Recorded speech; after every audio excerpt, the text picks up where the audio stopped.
At the outset of this video, I will say don't do what I do. I'm probably making mistakes. Please get a professional installer to do all these things for you. Hey folks, everything new under the sun. This is the much anticipated, long awaited 3 kilowatt EG4 120-240 split phase configuration slash installation. I was happy to get a refurbished unit from Signature Solar, and a little bit cheaper than a brand new one, and it happens to be a version 1, so it matches my original version 1 3 kilowatt inverter.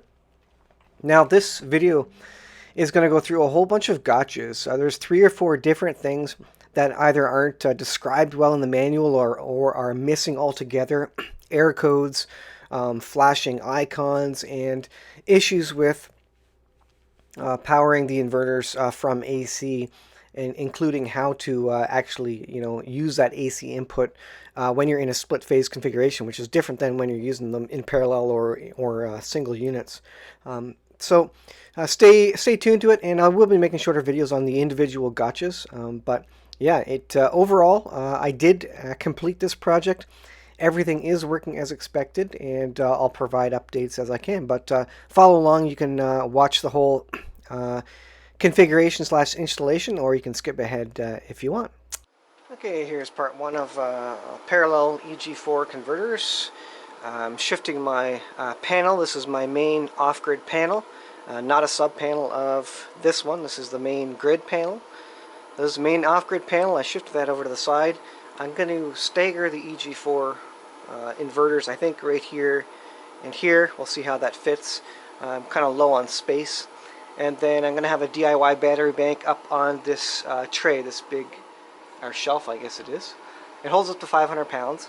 And I'm going to put about 15 kilowatt hours of batteries up here, which should stretch. So I think I've got the cable length here to move these guys over. I'm going to shift this one here, and then the other EG4, which is down there, is going to go over here, I think, in the corner, a little bit kind of offset. Need to keep in mind that there's air vents on here and on the other side of this particular unit, so we want those free. We don't want those blowing into each other. Those are the intakes, and they're pushing the air at the bottom. So if I can shift this one up over here and the other one kind of down here a bit, then that should allow kind of separate airflows there. They're not pushing into each other, and allow access, and I can run cables. So I think it's going to work. I have limited space. It's not as pretty as some of the other installs, but I'll keep you apprised in the video as to how we're going here.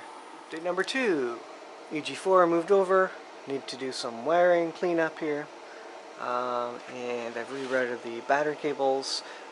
Second EG4 inverter is going to go right there. I think I'm going to have to add a little bit of extension here or something to screw it on properly, but I think it'll fit right there, kind of staggered formation. Neither of them is going to have air sucking in from the same location, and they should have space around to get cables to the battery. Update number 3.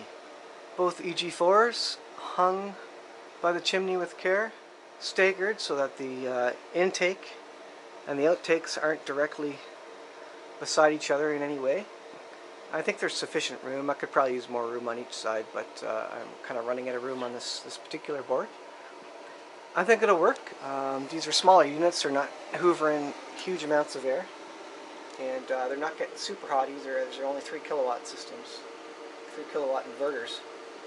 So I can power one leg with this 3000 watts, one leg of my panel, power the other leg with this one, and then once I have these two talking to each other in phase, I can get the 240 split phase power going there. And of course, to do that split phase, I'm going to need a secondary EG4 battery or something. I will have a different battery, and sneak peek, that's what this guy is for. This Dali inverter for the coming DIY lithium iron phosphate battery pack. But this is going to handle 250 amps, and they suggest when you have 2 of these guys, basically they suggest a battery for each of them, i.e. 100 amp draw capability from your battery for each of these. They want each of these to be able to pull 100 watts individually, or sorry, 100 amps, and this is only 100 amp max, so having these two on there attempting to pull 6,000 watts would be too much. This would pull about, I think it's 4,800 watts max if you're pulling 100 amps, which effectively is it's 100 amp hours. That's, I guess it would be 1C, wouldn't it?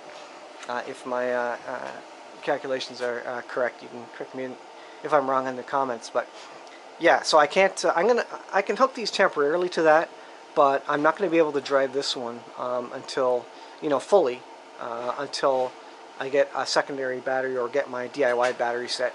What I might do is I might drive my secondary leg, which basically this first inverter is powering both legs on this unit just by a jumper cable right now, and so it's sufficient. So I think hooking these two up won't cause a problem until I start pulling the heavier loads from them, i.e. the 240 volt loads, which I'm not going to do until I get my larger DIY lithium iron phosphate battery. So that's where I'm at.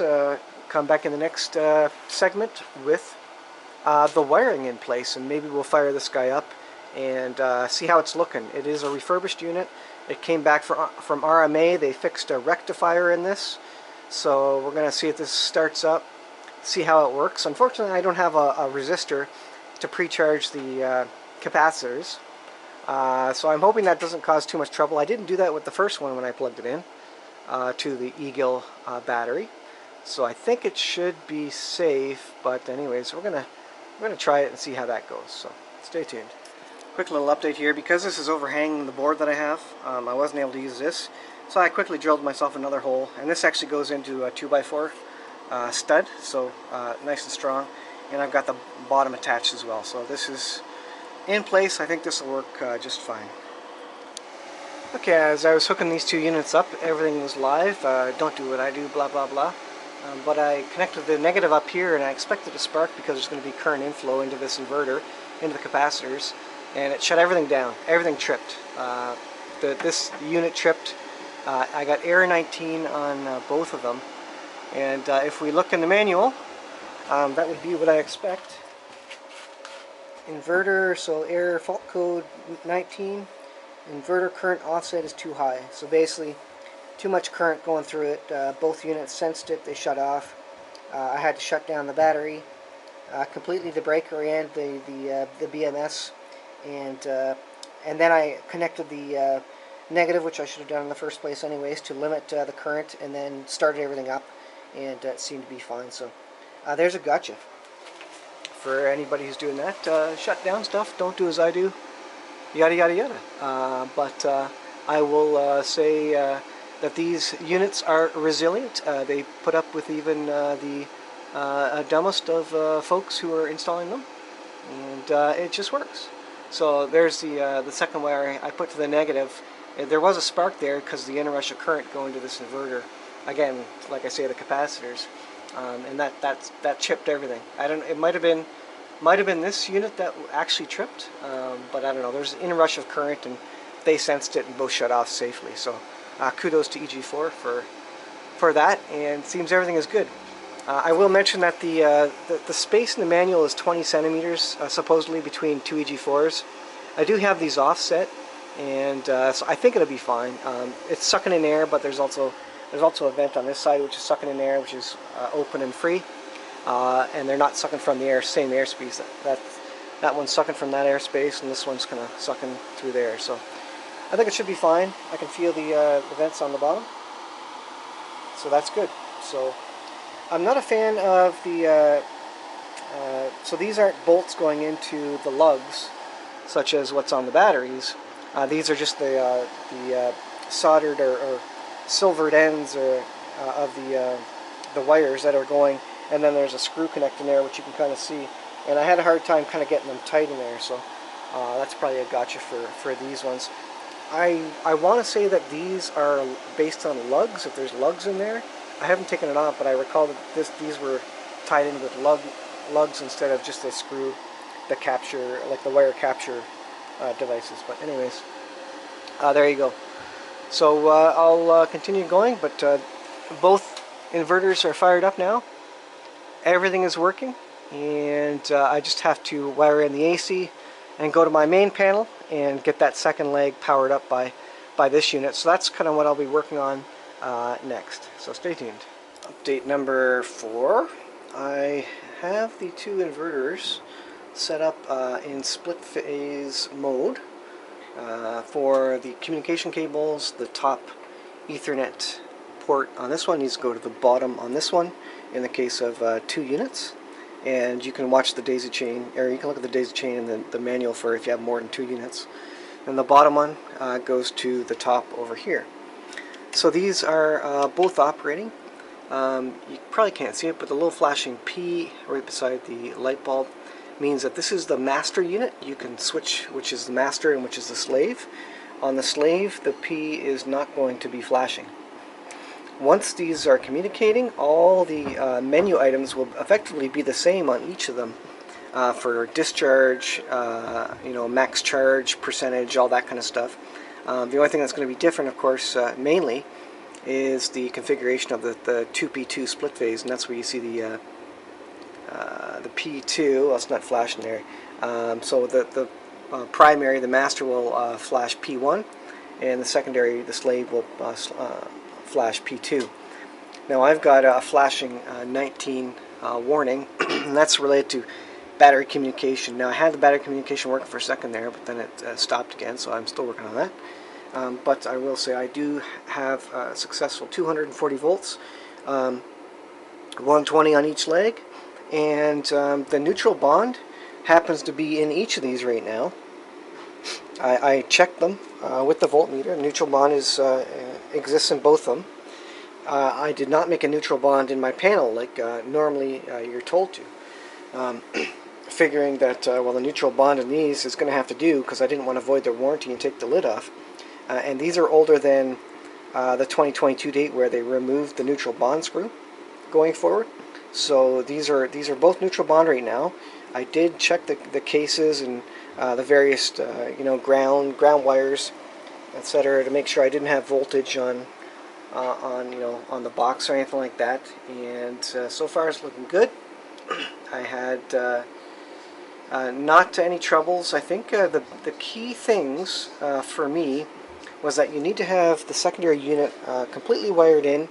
The neutral has to be the same between the two. And the second thing was the battery cable. So for whatever reason, it was not actually turning on the inverter because it was getting this error 19 warning. This is just a warning, not an error actually. It's not a fault. But it's because it couldn't communicate with the battery. As soon as I got it communicating with the battery, which goes over here, then it was able to turn on the inverter, which you see it's on now. But now if I unplug it, it doesn't turn the inverter back off again. But I think it won't start initially if it doesn't know what the battery is up to. So it seems to be working. I have my solar breaker open, and it's charging up the battery, although it's late night, so it's not charging it very much right now. I've got 120 volts on each leg. All is good. About 200 volts coming in from the panels. Yeah, 69, 70 watts there, nothing big. I think that is it for the update.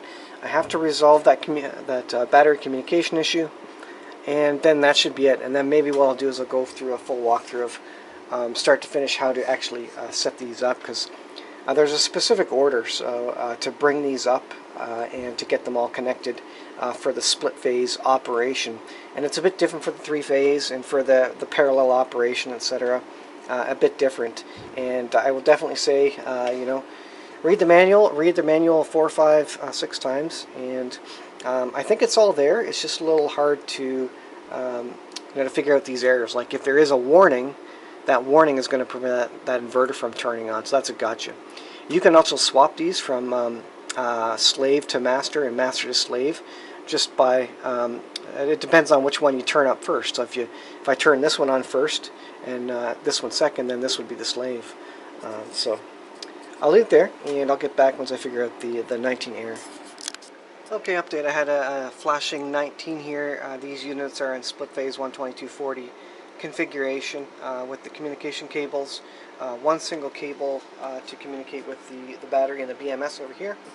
And with them both on Li4 for battery type, they would flash 19.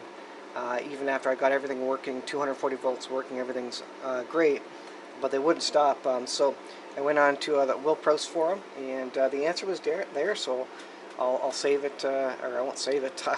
I'll give it to you guys as well if you're watching the video to get rid of it. Basically, you need to set the master. In this case, this is master.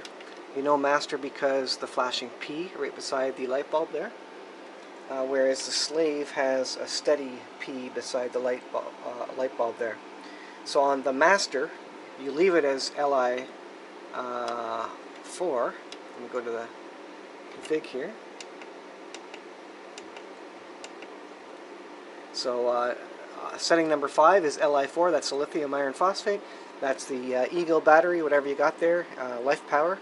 But on this unit, you need to set it to. On this unit, you need to set option 5 to AGN.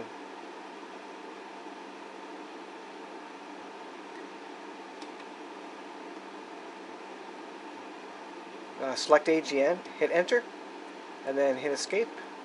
And basically, the master will update this till the Li, the lithium there, and that gets rid of the error code. So set your slave battery number 5 setting to AGN, and then it will synchronize between the two of them, and that error will go away. And all your problems will be solved for error code or warning code 19. Alright, update number 6, I believe it is. I could be wrong with the number. So the last piece of this, after getting all the wires connected to communication cables, etc., was to get the AC working. Now I had a failure where the whole system went down, the battery died, and that's because the AC was blinking. So up on the screen, it's got the little AC circle there to the left hand of the screen, if you can see it. And that was flashing, and I didn't think that was a big deal. I didn't know what it was. But turns out that means it doesn't like the AC. Now the tricky part is you can't just have one plugged in with AC for grid power to charge the batteries.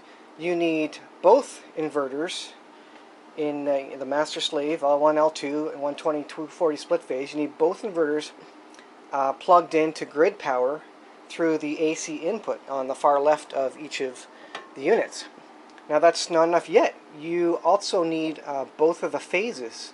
So you need the first and second phase coming out of your main breaker panel, your house breaker panel, and each of the phases, the different phases, going to each of the different boxes. And the way you can figure that out is in your main panel, you check across the two breakers and make sure both hot wires are showing 240 volts. You can also check across the hot in both of these with a voltmeter and see if you've got 240 across there. If you've got 0, that means both your wires are actually on the same phase in your main breaker panel, your grid breaker panel. So this is the off-grid panel, this is the grid panel, and there's simply a one-way direction of AC going in to charge the batteries. But yeah, these need to be on different phases, so they both need to be plugged into AC, and they need to be on separate phases because of the split phase operation. You can't just feed them with the same. So I think I've belabored that point. So that was the last piece of the puzzle. This is now working 100%. I've got my master L1 and my slave leg 2, L2, leg 1, leg 2, etc., whatever you want to call it, and I've got it wired up in here for 240, and I've measured it across both legs, and I do have 240 volts, and everything is looking good. So my next challenge is to put a 240 volt breaker in there and plug in my hot water heater. So that'll probably be a different video. I'm going to let this system settle, see how it works, and I don't have enough battery storage yet really to be putting the hot water heater on this system. I just have kind of enough right now to kind of split the loads between the both 3,000 watt inverters. So each leg has 3,000 watts dedicated to it. So that's the story. That's where I'm at, and I think that completes it. For another update, I've got the two breakers that Signature Solar sends with the units up there. They were supposed to be used to be breakers between the battery and the inverters, and I haven't got there yet. I mean, technically the breaker on the battery resolves that. It does shut off power, but yeah, it's nice to have a proper cutoff there as well. I've done some extra labeling as well for safety, and there's still more labeling I need to do. And I think that is it for the main update of the EG4 3 kilowatt units in 120/240 split phase. So if you have any questions, do let me know in the comments, and I'll try and answer them to the best of my ability. But in this video series, I found a lot of gotchas that were unclear in the documentation or a little bit confusing in the documentation. And through some trial and error and Google searching, I found the answers. And so I hope it helps the next guy. So watch through the individual videos as well, where I kind of take each of the gotchas and process them into their own videos. But then this kind of step 1 to 10 for the whole thing, you can kind of see what I've done. And again, if I've missed something, let me know and I'll try and answer it in the comments. Thanks for watching. We'll see you in the next video.